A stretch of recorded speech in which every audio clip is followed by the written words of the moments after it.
What's next, Roger? We've got two projects. The first one is we want to put FEMA out of business.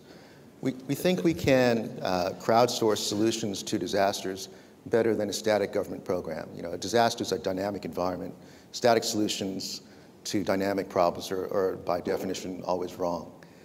My brother, Richard, he's responded to every Gulf Coast disaster since 1985, probably.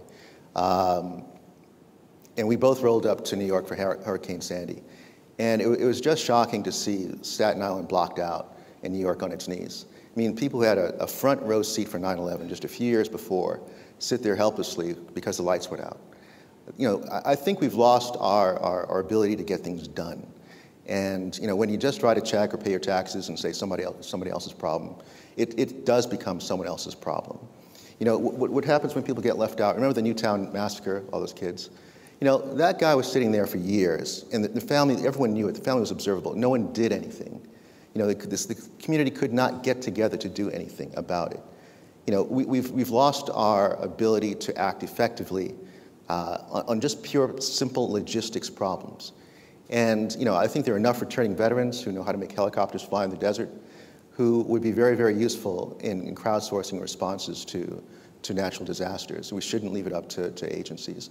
The second thing is something that someone just, you know, they took our app and they kind of hacked it and said, hey, you know what? In the South, there are a lot of dog shelters, animal shelters, and the dogs only get 2 or 3 weeks to live because the shelters don't have any money. But in the North, there are a lot of shelters that are no-kill shelters. There's a beautiful one here, right here in Washington, D.C. The problem is getting the animal from the shelter someplace in Mississippi or the Gulf Coast up to New York or Boston or Washington, D.C. And you know, it's relatively expensive, but there are a lot of truckers who love dogs.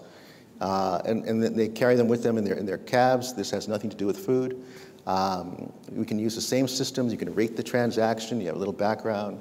It's point-to-point routing.